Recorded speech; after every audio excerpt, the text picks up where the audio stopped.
Hi, I'm Elizabeth Garber. I work behind the scenes at the Digital Identity Advancement Foundation.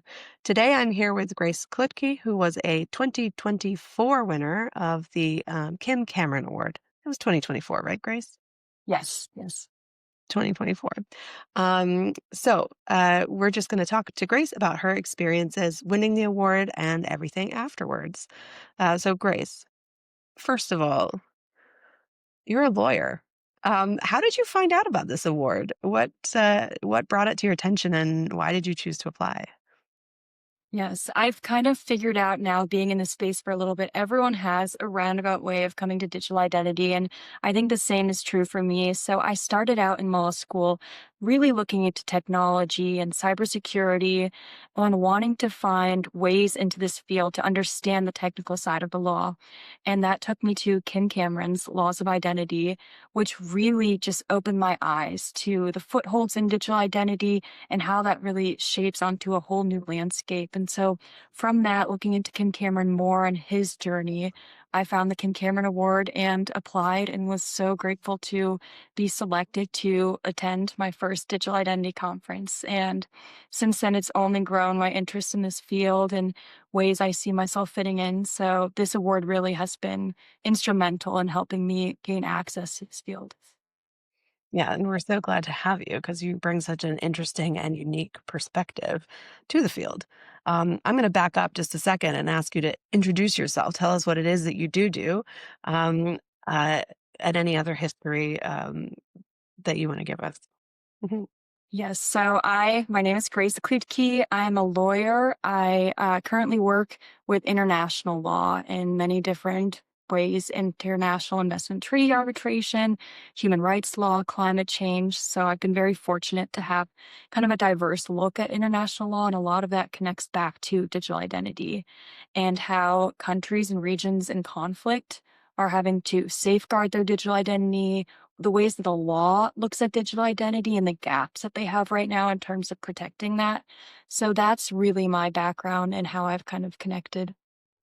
Yeah, and we're gonna double click on some of that in a minute after we finish talking about your first experiences with the Kim Cameron Award, because yeah, your perspective is truly fascinating. I myself love working on in the kind of international space, and yeah, your perspective is kind of mind blowing. Um, so you chose to go to Authenticate, I believe, in 2024. What was that like? It must have been a really different way of looking at the industry. It was a steep learning curve, and I think that's just how it has to be. And the amount of people who connected with me at that conference and pulled me aside and shared their journey, it Mhm. was just incredible. And I learned so much from the sessions there at Authenticate and the people who were networking there and took the time to speak with me, like I said. So it was a lot of writing things down in my journal and then researching after, following up, all of that. But it really was the kind of jump off that I needed into digital identity. Yeah. What stand out to you as sort of because when you're coming at things from a real legal perspective, and in your case, international law and treaty law, um, coming into an event that is so technically oriented, um, where I'm not even sure if they have tracks where it relates back to the legal system. Um, what were you jotting down? What are there any thoughts that you are able to recall? I think the NIST standards were a huge thing where I was like, okay, I understand doctrines, I understand laws. This is where I can really dig in. And so that's one thing that I was writing down and researching afterwards. I also think just the ways in which digital identity connects to accessibility is something that I had in the back of my mind, but I didn't really understand until Mhm. being at a conference like that and seeing how it's put in terms of, okay, how are people are going to be onboarded in this? How are they going to be left behind if they're not connected? So those two really stand out as things that I was jotting down and following up on. Yeah. Yeah, those are When you stop to think about the ways that these technologies really make manifest a lot of the rights that we talk about in like in UN circles or what have you, how this is really how you realize those rights and obligations. Um, and it's often the conversations are often disconnected from one another. And so having people like you who come with an ability to bridge the gap is really, really valuable to our community. So again, we're glad that you applied for the award and that you're a Thank part of the you. community now. Um, Jumping ahead a few months later, you actually applied to speak at a couple of conferences and you were accepted to both of them because you're fascinating. Tell us, tell us what that experience was like. And also, I'd love to just hear more about what the talks were about.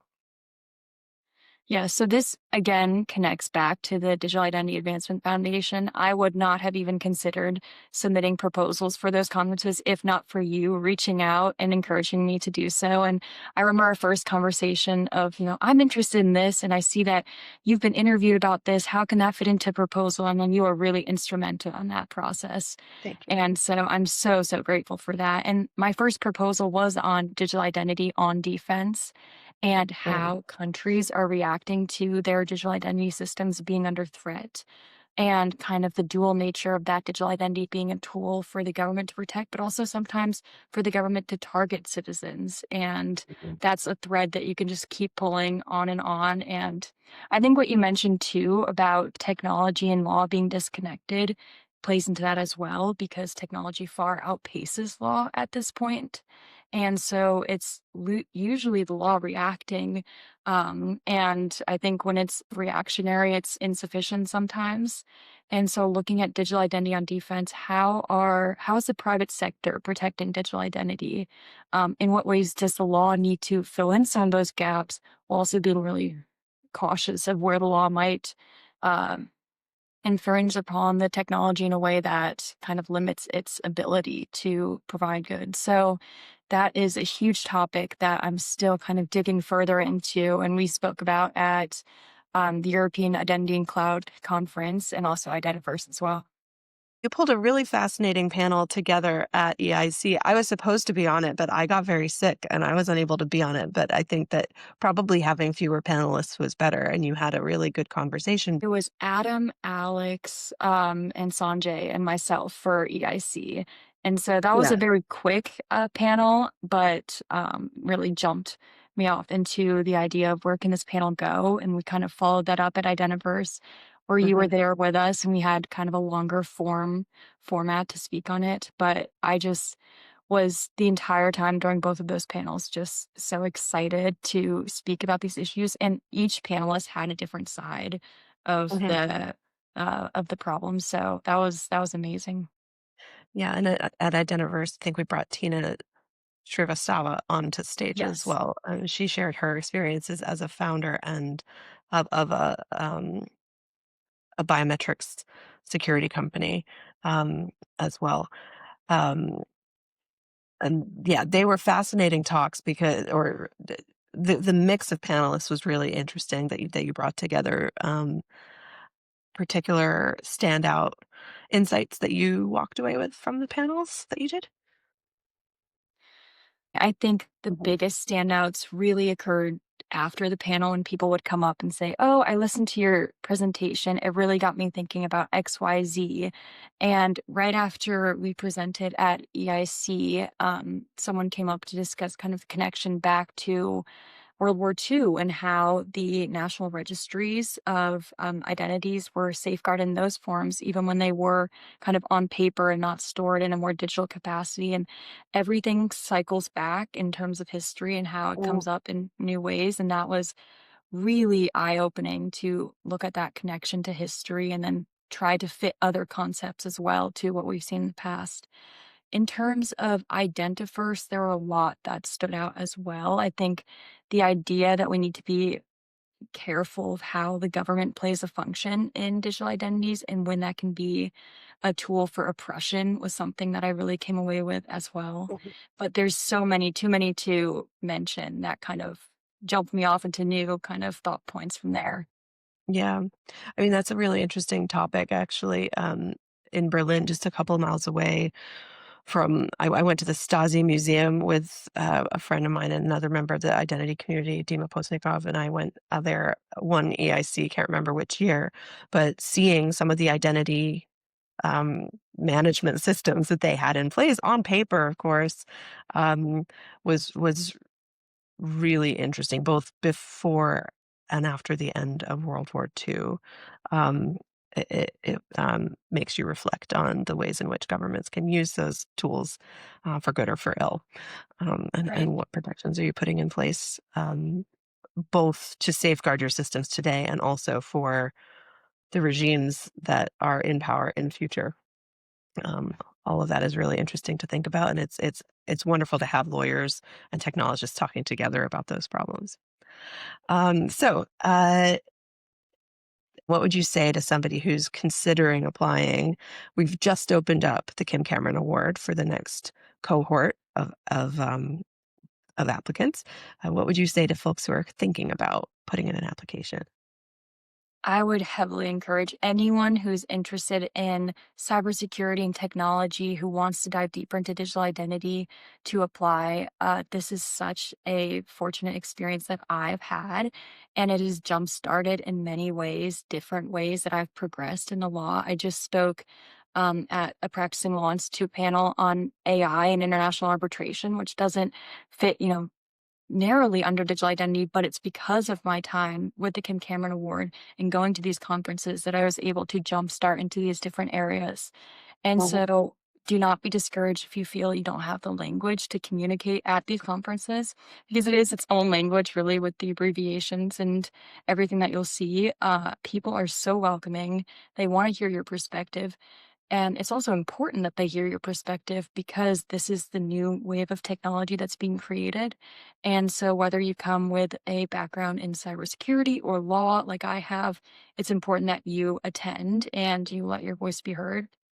And DIAF has been so wonderful in that because there is this huge barrier to attending these conferences.